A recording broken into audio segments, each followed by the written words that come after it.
Okay, everyone, a quiet one today, I'm sure. Nothing really happening that I can think of. No, certainly not. We're talking about VAR mainly on this video. It's coming into Scottish football from tomorrow, and we're going to have a wee chat about how it's going to be implemented and just basically bring you up to speed with everything you need to know ahead of its implementation this weekend. We're going to start the video though by looking back at just a couple of your comments from last night's game.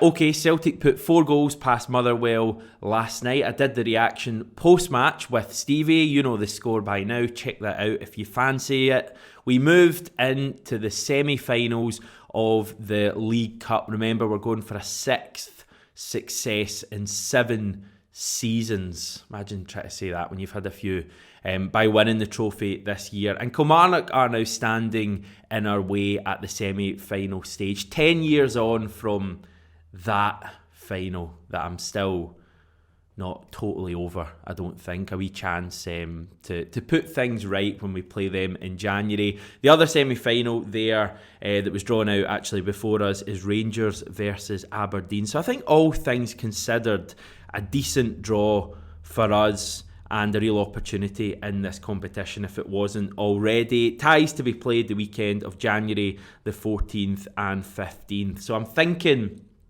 that Celtic v Kilmarnock has Saturday 5:15pm written all over it. We've had a few semi-finals at that time in this competition. St Johnstone last year, I seem to remember one against Hibs maybe 3 seasons ago. Both amazing affairs because we very rarely get that kind of kick-off time. So I'm hoping that's going to be the case for this one as well. I would just think with the other game being a powder keg fixture, as the tabloids would call it, that's maybe more likely to get a bit of a kind of more toned down kick-off time. So hopefully 5:15 for Celtic versus Kilmarnock. We're actually due to face Kilmarnock at Celtic Park on January the 7th, meaning that it will be back-to-back weekends against them. You may have seen the news today, Kyle Lafferty's been given a 10-game ban for sectarian language. He will actually miss the league match, which is the final of his 10-game suspension, but he'll be back for the cup game. Tough luck for him.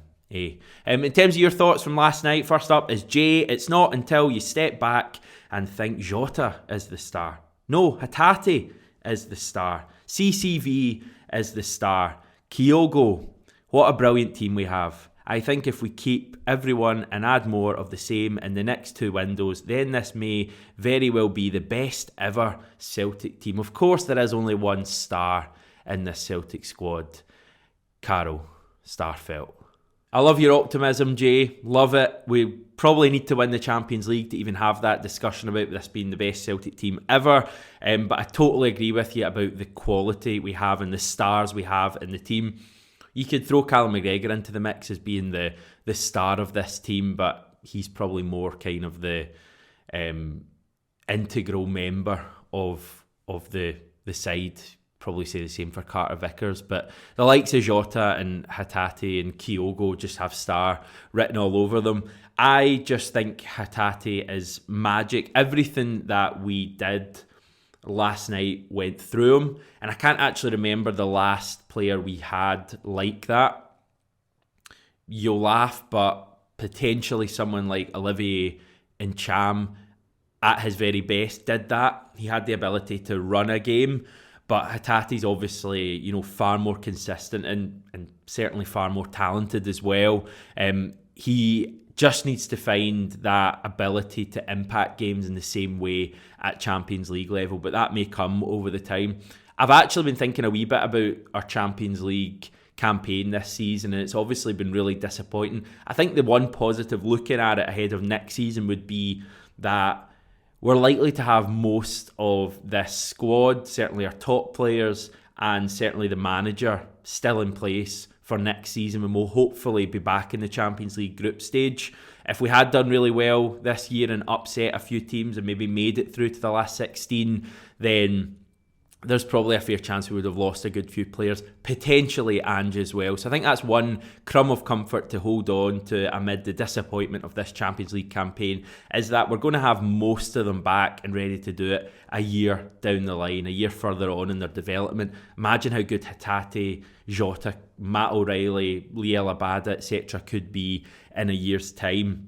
Moving on and flying home, just another game into the semi-final versus Kilmarnock, going for 6 out of 7 in this and reigning champions. Enough motivation to keep it. Hopefully we can push on again now. Good to see the squad players getting runs to believe in Ange. When you're talking there about pushing on, again, that's exactly how I feel at the moment.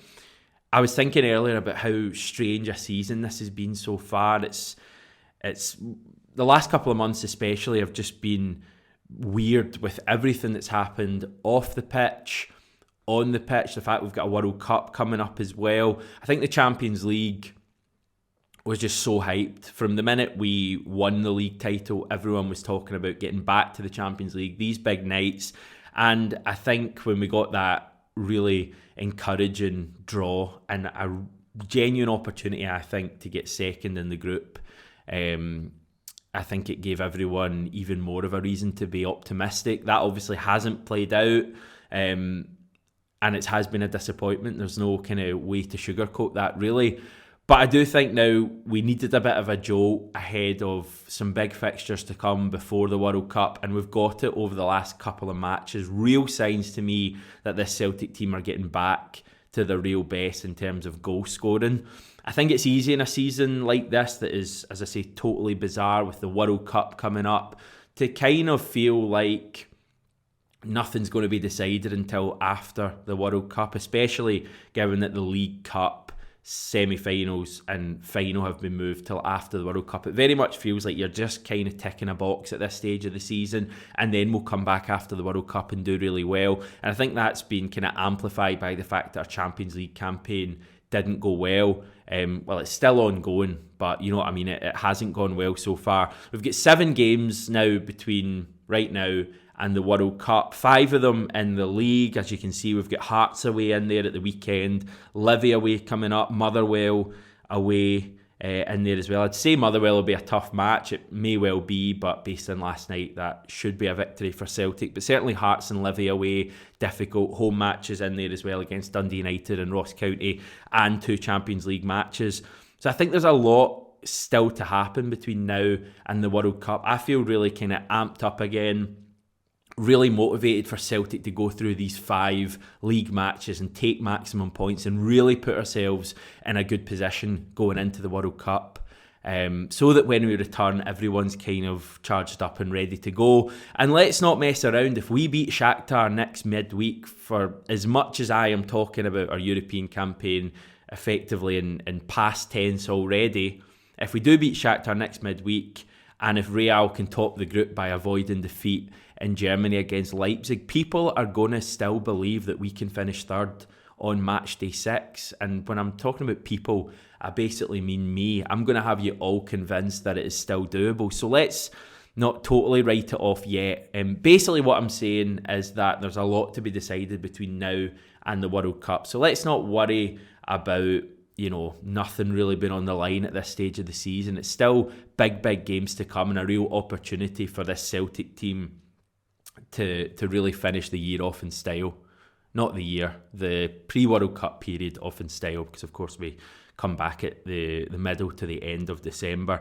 Sydney Super Cup as well. I mean, that's obviously to come as well. And while it is a kind of a friendly tournament, I think it's going to be quite an exciting time as well. Right, hopefully I have hyped you all up at this stage. So can we chat a little bit about VAR? So you've been living under a rock for the last wee while. We'll call it a Liz Truss period of time. How about that? VAR is coming to Scottish football this weekend. It actually makes its debut tomorrow night in the Premiership clash between Hibernian and St Johnstone. The game at Easter Road is actually sold out, with Hibs saying it's going to be their largest home attendance in 33 years, which seems like a lot. Obviously VAR has played a big part in that. I believe tickets were £10 and £5 as well. They even mentioned a ticket exchange system being in place at Hibernian for season ticket holders who can't make the game. So if they can do it, Celtic certainly can as well. But I digress. Game is available on pay-per-view tomorrow, by the way, as well. I'll certainly be getting wired right into that to watch the drama unfolding. But maybe the real drama will be saved for around about 17 hours later across the city when Celtic visit Tynecastle to take on Hearts. That's the first televised Scottish football game featuring VAR, and also the first domestic match, including Celtic, featuring VAR. So I've been doing my best to try and digest all of the information that's coming out. There's been plenty of kind of explainer articles coming from various outlets. The SFA have done a really interesting one, BBC as well, and I've tried to kind of condense it and all the other stuff that I know about VAR, which is actually surprisingly a lot, into this video, a wee explainer video, so that you know everything you need to know ahead of this weekend. The main thing to mention here, first of all, is that Scottish football's VAR has been approved by FIFA, meaning that it will look and feel very similar to the major leagues and competitions that you have watched. I guess the kind of slight differences will play out over time, but I would suggest it's going to be very similar to the UEFA system. I don't know how dissimilar UEFA and the English Premier League systems are. I think when it first came in England, they were very different. I'd say they're really similar now, so we'll see something like that in Scotland as well. Each game will have a minimum of 3 people watching in Clydesdale House, which, by the way, is a 4-minute walk from the wonderful Babbity Bowster, the pub where we record many of our videos in. Funny that. So who knows, maybe Saturday's reaction with me and Stevie will be coming from the VAR Centre. We'll need to wait and see how that goes.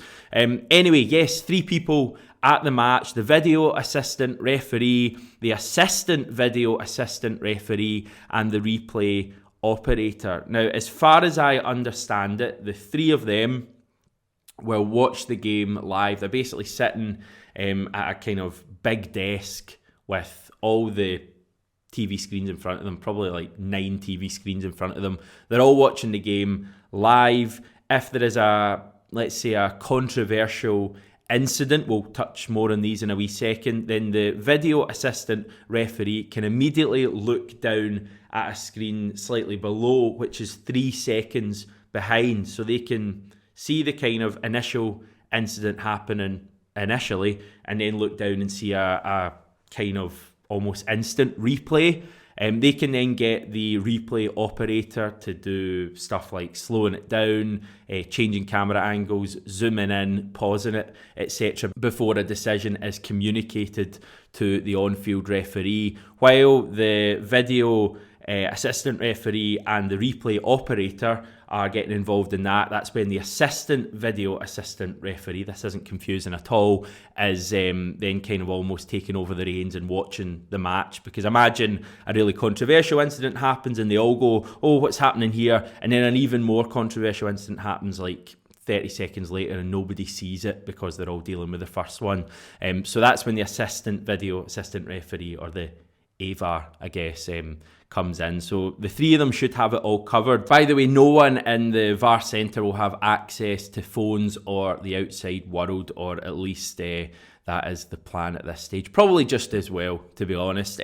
What are the incidents then that VAR can actually look at? Well, they look at incidents when the on-field referee has made a clear and obvious error or missed a serious incident. That's from the SFA website, relating to the following 3 areas. Straight red cards, was it a red card? Penalty area incidents, was it a penalty? And goals, you guessed it, was it a goal? They will also look at cases of mistaken identity when the wrong player has been shown a red or a yellow card, but it won't look at incorrect corner decisions. So if a incorrect corner decision is made and then the corner's taken and a goal is scored, VAR won't bring that back because it doesn't look at corners and a new phase of play has begun. Equally, it won't do that with throw-ins that are incorrect, or yellow cards. If a player is unfairly given a yellow card, the VAR won't take a look at that. The only way they take a look at a yellow card is if it could potentially be upgraded to a red, or if it's mistaken identity. Is this making some sort of sense? Right, we'll move on. Players and coaches won't have to ask VAR to intervene. So if you see any players or coaches doing that daft signal, just laugh at them, because they don't need to do it. VAR is looking at it automatically, or at least it should be looking at it automatically. Also, VAR will deal with phases of attacking play, so it will only go back a phase to disallow a goal. So, for example, I don't know if you saw the Liverpool-Man City game last weekend. Phil Foden had a goal disallowed for Man City because I think it was Haaland had pulled back, I think, Fabinho in the middle of the park. That was disallowed because it happened in that phase of play. You can't go back like 3 or 4 phases of play and disallow a goal because an incorrect foul wasn't given like 5 minutes earlier. It's just phases of play, and a phase of play I think is effectively ended by a change of possession, or like a throw in or a corner or a free kick or something like that. So phases of play, I sense personally that there's going to be a bit of chat about phases of play. I wouldn't be surprised if that's one of the big issues people are discussing, whether that be fans not being aware of when VAR can and can't intervene, or really worryingly, and hopefully this doesn't happen at all, the VAR officials themselves not quite being clued up exactly with what's happening. Now, it's all well and good doing trials and training, and I think they've done like 3 years of them in Scotland, but when the real thing starts with real live matches, you know, possibly 5, 6 of them at the same time with real pressure, then I think it could be very different, and the pressure is going to be immense. So I think mistakes are inevitable. There's going to be controversy. That's just the way it's going to be. There are checks and reviews. Checks will happen constantly without the ref even being aware. No need to make them aware at that stage. Reviews will require the ref. They will either be on-field reviews, the ones where the ref goes over to the monitor to have the final say and almost always change their mind, while factual reviews are when the ref doesn't need to go over to the monitor. They're just told what to do through their earpiece. For example, if they've given a penalty but the foul is clearly outside of the box, there's no need for them to go over to a screen and look at that. Let's just speed things up a bit here. So those are the two kind of reviews. Offsides will work in the same way as any competition that you have watched which uses VAR. So assistant referees will be asked to keep their flags down in the case of kind of marginal offside decisions, see how it plays out. If the ball then goes into the net for a goal, VAR will then look at it to decipher whether it has been offside or onside. Delays are inevitable. They will be added to stoppage time at the end of each half, unless you're 5-0 at home to Livingston and you're Celtic, of course.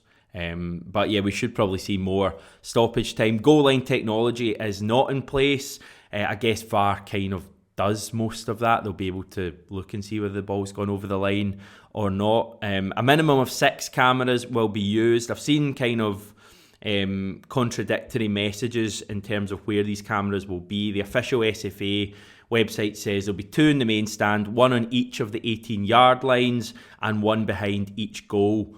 In live televised matches, for example, Hearts v Celtic at Tynecastle on Saturday, been shown on Sky Sports, the additional cameras, I think usually about 12 in total as opposed to just 6, will be made available to VAR. So there's a wee discrepancy there between VAR's use in televised matches and untelevised matches.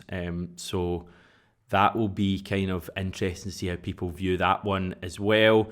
The SFA says only current or very recent top-level referees are allowed to act as VAR. Similarly, only our current or very recent top-level specialist assistant referees will act as assistant VARs. In terms of you going to the matches, how is it going to work? Short answer is very similarly to UEFA. Scottish clubs, or certainly Premiership clubs, have signed up to Hawkeye's VARdict, which will be used to keep people informed. So you're looking at big screen messages for clubs who have big screens. I think 6 of the Premiership clubs have big screens. For those who don't, tannoy announcements will be made as well. Checking goal, etc. So you might hear that if you're at a smaller stadium. Replays won't be shown on screens, just like they're not at UEFA matches. That would just cause complete anarchy, I guess. But obviously if you're watching on telly, you'll get all the replays as you would normally. So yeah, that's kind of it. You may be able to tell that I'm quite excited for this. I think it's great we finally have it in Scotland. I think it's a shambles that we've not had it up to this point. And I think it's going to be something that's fresh and exciting for certainly the first few months at least. And then it will, just like everything else, will become the norm and we'll get used to it. But I just can't wait. It's made me even more excited for Hearts v Celtic on Saturday. I think it's going to be brilliant. The fact that I'm going to pay a tenner to watch Hibs St Johnstone tomorrow night says it all about how excited I am for VAR to come to Scottish football. I just think it makes our league more modern. I know there's loads of people out there that don't like VAR, and I get that totally. My own opinion is that it's not even the future, it's just the present, and virtually any league worth their salt now has VAR, and I'm glad that Scottish football has it as well, and it's going to create more talking points probably than without it, to be honest. So looking forward to it coming in. As I say, Celtic's first domestic duel with VAR happens on Saturday against Hearts, and on tomorrow's video with Jackie and John, we will be building ahead to that game.